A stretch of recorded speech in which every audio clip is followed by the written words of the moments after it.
Oligarki itu bukan kapitalis. Sahabat, jangan pernah menganggap kaum oligar itu pejuang ekonomi kerakyatan. Salah besar. Mereka itu lintah darat. Walaupun terlihat pajak mereka besar, tetapi semua karena pakai fasilitas. Para oligar itu tidak pernah mendapatkan bisnis dengan cara normal, yaitu pasar bebas. Jadi nih ya, kita pastikan kalau di sebuah pemerintahan selama ada para oligarki, mustahil UKM bisa berdaulat. Oligar adalah memonopoli kekuasaannya. Mereka bisa merubah peraturan sebuah pemerintahan. Mereka bisa membeli pejabat. Mereka bisa menjadi penguasa tunggal atas sebuah produk atau komoditas. Tapi yang tersering kalau di Indonesia itu adalah dari komoditas. Oligar itu anti pasar bebas. Oligarki sesungguhnya tidak bisa menang berbisnis dengan pasar bebas. Namun mereka ubah peraturan sebuah negara dan untuk itu mereka mampu. Karena itu kembali ke pernyataan awal. Selama ada oligar di sebuah pemerintahan, UKM tidak akan menang. BUMN masuk oligar kah?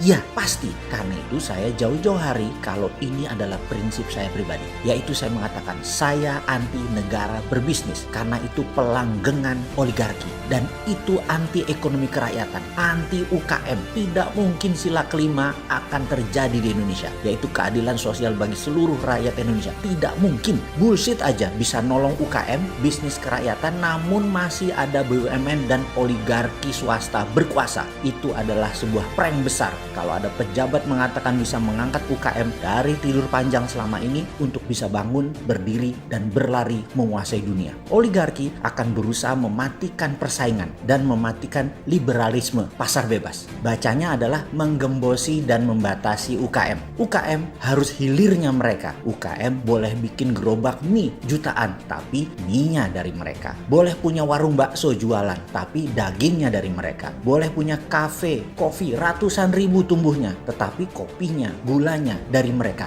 Itu oligarki cara bekerjanya. Sisi lain, bank sesungguhnya adalah sistem kapitalis yang ditunggangi globalis dan oligarki. Kalau oligarki berkuasa di sebuah negara, maka globalis berkuasa di multi negara. Dan sama, globalis cabal ingin memonopoli. Contoh, WhatsApp, IG, dan Facebook pemiliknya sama. Google, Amazon, Microsoft bisa dikatakan penguasa mutlak di bidangnya. Walaupun tidak monopolistik sifatnya, namun oligopoli. Sedikit orang mengendalikan pasar tertentu. Microsoft sudah ratusan kali digugat di berbagai dunia dalam urusan bisnis memonopoli ini dan selalu bisa selamat. Di Amerika sendiri, Microsoft sudah 2 kali dituntut oleh Kongres dan selamat. Hebat memang para globalis itu. Rothschild memonopoli dolar dan tidak pernah ada yang bisa nuntut. Begitu juga keluarga Oppenheimer dengan berlian The Beer-nya. Panjang kalau kita cerita tentang globalis cabal. Diurai perlahan satu-satu. Panjang, sabar ya, nanti kita akan sampai sana. Bahkan, bank adalah bentuk sebuah sistem ekonomi yang memenangkan sistem kapitalis ala globalis. Hanya yang punya jaminan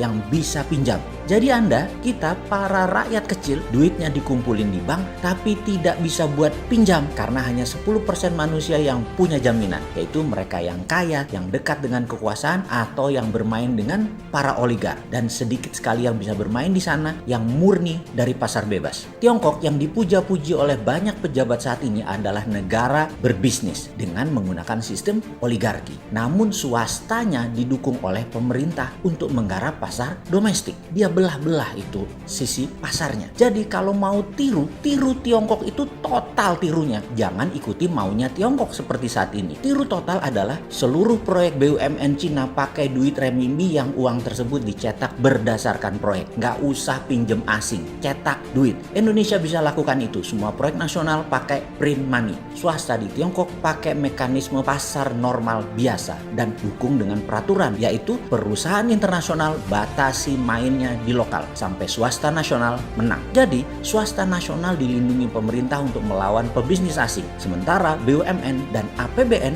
garap bukan pasar nasional dalam tanda petik, tetapi pasar internasional dan proyek negara. Oligar asing masuk Tiongkok, dirangkul BUMN dan negara untuk garap pasar internasional. Kita juga bisa lakukan hal yang sama. Jangan oligar asing masuk malah untuk kuasai pasar lokal. Mati UKM bos.